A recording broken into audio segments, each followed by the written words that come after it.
ஸ்ரீ குருபியோ நமக. அனைவருக்கும் நமஸ்காரம். நாம இன்னைக்கு ஆதிசங்கரர் அருளிய அபூர்வ ஸ்லோகமான ஸ்ரீ சிவ அபராத க்ஷமாபண ஸ்தோத்திரம் பார்க்கலாம். குற்றங்களுக்கு மன்னிப்பு கோருவதால் இந்த ஸ்தோத்திரத்துக்கு சிவ அபராத க்ஷமாபண ஸ்தோத்திரம் அப்படின்ற பேரு. குற்றமா நாம பண்ணிருக்கோமா? ஆமா, ஆதிசங்கரர் இந்த ஸ்லோகத்துல சொல்லியிருக்கிறத நம்ம பார்க்கலாம். நம்மில் எத்தனை பேர் தினமும் நியம நிஷ்டை தவறாம கடவுளை வணங்குறோம்? குறைஞ்சபட்சம் ஒரே ஒரு பூவையாவது போட்டு பூஜிக்க நமக்கு நேரம் இருக்கா? அப்படியெல்லாம் இயலாமல் போவதற்கு நம்மளுடைய முன்வினை பாவம் தான் காரணம் அப்படின்னு சொல்றார் இங்க ஜகத்குரு ஆதிசங்கரர். மற்ற எவரையும் குறை சொல்லாமல் தாமே இப்படியெல்லாம் குற்றம் செய்தவர் போல அந்த மகேஷனிடம் ஈஸ்வரனிடம் மன்னிப்பு கேட்கும் பாவனையில் எழுதியுள்ள ஸ்லோகம் தான் இது. ஜகத்தின் நன்மைக்காக ஜகத்குரு இயற்றிய உயர்வான அந்த ஸ்துதி தான் இந்த சிவ அபராத க்ஷமாபண ஸ்தோத்திரம்.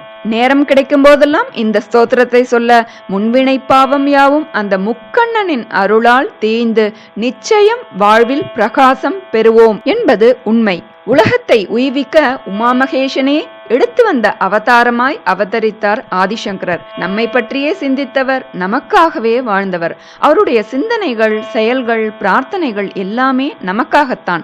நாம் எப்படி வாழ வேண்டும், எப்படி தர்மத்தின்படி நடக்க வேண்டும், அறுசமய கடவுள்களை எப்படி வணங்கினால் அவர்களின் அருளை பெறலாம் என்பதையெல்லாம் தன்னுடைய படைப்புகளின் மூலம் உணர்த்தியவர் ஜகத்குரு ஆதிசங்கரர். மன்னிக்க வேண்டுகிறேன் அப்படின்ற இந்த பிரார்த்தனை பாடல் வடமொழியில சிவ அபராத க்ஷமாபணா ஸ்தோத்திரம்ன்ற பேரோட பிரபலமான அற்புதமான சக்தி வாய்ந்த பாடல். பிரபஞ்ச நாயகனான மகாதேவனை, ஈஸ்வரனை போற்றி பாடும் பாடல். சிவமே சிவத்திடம் மன்னிப்பு கேட்க வேண்டுமா?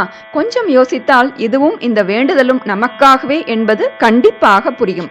மானிடராக பிறந்த எவரும் கர்ம வினைகளிலிருந்து மன்னித்து காத்திட அந்த மகேஷனை வேண்டி சங்கர மகான் இயற்றிய சக்தி மிக்க ஸ்துதிதான் இந்த சிவ அபராத க்ஷமாபண ஸ்தோத்திரம். அகத்தில் மனத்தில் ஈசனை நினைத்து இந்த ஸ்லோகத்தை பாடி துதித்து வர தீவினை துன்பம் தீர்ந்து வாழ்வில் வளமும் நலமும் சேரும் என்பது நிச்சயம். இதுல மொத்தம் 12 ஸ்லோகம் இருக்கு. ஸ்லோகத்தை பார்க்கலாம். ஸ்ரீ ஆதிசங்கர விரச்சித ஸ்ரீ சிவ அபராத க்ஷமாபணா ஸ்தோத்திரம், ஸ்ரீ சிவாபராத பஞ்சன ஸ்தோத்திரம். ஆதௌ கர்ம பிரசங்காத் கலயதி கலுஷம் மாத்ருகுக்ஷௌ ஸ்திதம் மாம் வின்மூத்ராமேத்ய மத்யே க்வதயதி நிதராம் ஜாட்டரோ ஜாதவேதாஹ யத்யத்வை தத்ர துக்கம் வ்யதயதி நிதராம் சக்யதே கேன வக்தும் க்ஷந்தவ்யோ மே பராத சிவ சிவ சிவபோ ஸ்ரீ மகாதேவ சம்போ க்ஷந்தவ்யோ மே பராத சிவ சிவ சிவபோ ஸ்ரீ மகாதேவ சம்போ. बाल्ये दुःखातिरेको मललुलितवपुस्तन्यपाने पिपासा नो शक्तश्चेन्द्रियेभ्यो भवगुणजनिता जन्तवो मां तुदन्ति नानारोगादिदुःखाद्रुदनपरवशः शङ्करं न स्मरामि क्षन्तव्यो मे परादः शिव शिव शिवभो श्रीमहादेव शम्भो क्षन्तव्यो मे परादः शिव शिव शिवभो श्रीमहादेव शम्भो. प्रौढोऽहं यौवनस्थो विषयविषधरैः पञ्चभिर्मर्मसन्धौ दष्टो नष्टो विवोकः सुतधनयुवति स्वादु सौख्ये निषण्णः शैवी चिन्ता विहीनं मम हृदयमहो मानगर्वादिरूढम् क्षन्तव्यो मे परादः शिव शिव शिवभो श्रीमहादेव शम्भो क्षन्तव्यो मे परादः शिव शिव शिवभो श्रीमहादेव शम्भो. वार्धक्ये चेन्द्रियाणां विगतगतिमतिश्चादिदैवादितापैः पापैरोगैर्वियोगैस्त्वनवसितवपुः प्रौढहीनं च दीनम् मिथ्यामोहाभिलाषैर्भ्रमति मम मनो दुर्जटेर्ध्यानशून्यम् क्षन्तव्यो मे परादः शिव शिव शिवभो श्रीमहादेव शम्भो क्षन्तव्यो मे परादः शिव शिव शिवभो श्रीमहादेव शम्भो. स्नात्वा प्रत्यूषकाले स्नप्नविधिविधौ नाहृतं गाङ्गतोऽयम् पूजार्थं वा कदाचित् बहुतरगहनात् खण्डबिल्वीदलानि नानीता पद्ममाला सरसि विकसिता गन्धधूपैस्त्वदर्थम् क्षन्तव्यो मे परादः शिव शिव शिव भो श्रीमहादेव शम्भो क्षन्तव्यो मे परादः शिव शिव शिव भो श्रीमहादेव शम्भो दुग्धैर्मध्वाज्ययुक्तैर्दधिसित सहितैः स्नापितं नैव लिङ्गं नोलिप्तं चन्दनाद्यैः कनकविरचितैः पूजितं न प्रसूनैः धूपैः कर्पूरदीपैर्विविधरसयुतैर्नैव भक्ष्योपहारैः क्षन्तव्यो मे परादः शिव शिव शिव भो श्रीमहादेव शम्भो क्षन्तव्यो मे परादः शिव शिव शिव भो श्रीमहादेव शम्भो नो शक्यं स्मार्तकर्म प्रतिपदगहन प्रत्यवायाकुलाख्यं श्रौते वार्ता कथं मे द्विजकुलविहिते ब्रह्ममार्गानुसारे ज्ञातो धर्मो विचारैः श्रवणमननयोः किं निदिध्यासितव्यं क्षन्तव्यो मे परादः शिव शिव शिव भो श्रीमहादेव शम्भो क्षन्तव्यो मे परादः शिव शिव शिव भो श्रीमहादेव शम्भो ध्यात्वा चित्ते शिवाख्यं प्रचुरतरधनं नैव दत्तं द्विजेभ्यो हव्यं ते लक्षसङ्ख्यैर्हुतवः वदने नार्पितं बीजमन्त्रैः नोतप्तं गाङ्गातीरे व्रतजपनियमैः रुद्रजाप्यैर्न वेदैः क्षन्तव्यो मे परादः शिव शिव शिव भो श्रीमहादेव शम्भो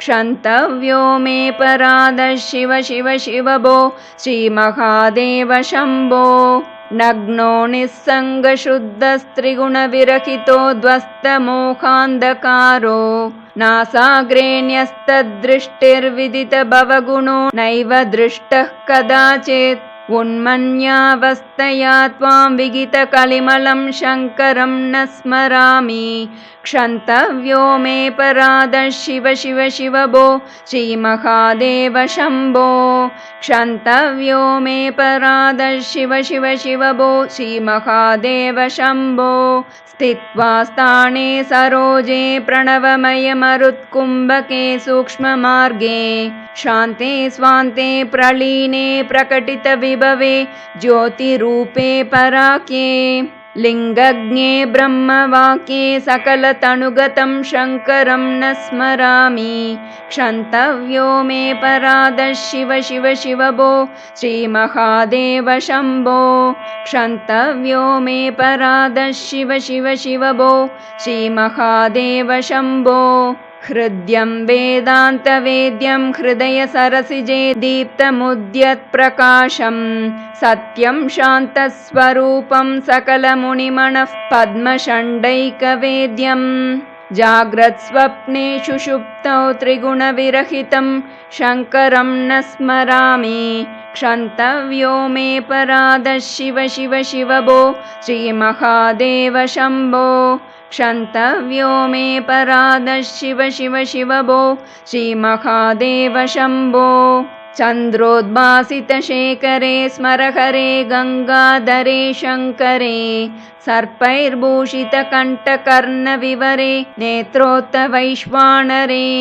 दन्तित्वकृतसुन्दराम्बरधरे त्रैलोक्यसारे हरे मोक्षार्थं कुरु चित्तवृत्तिमचलामन्यैस्तु किं कर्मभिः किं वाणेन धनेन वाजिकरिभिः प्राप्तेन राज्येन किं वा पुत्रकळत्रमित्रपशुभिर्देहेन गेहेन किं ज्ञात्वैतक्षणभङ्गुरं सपदि रे त्याज्यं मनो दूरतः स्वात्मार्थं गुरुवाक्यतो भज मनः श्रीपार्वतीवल्लभम् पौरोहित्यं रजनिचरितं ग्रामणीत्वं नियोगो माटापत्यं ह्यननृतवचनं साक्षिवादः पराण्णम् ब्रह्मद्वेषः कलजनरतिः प्राणिनां निर्दयत्वं मा भूदेवं मम पशुपते जन्म जन्मान्तरेषु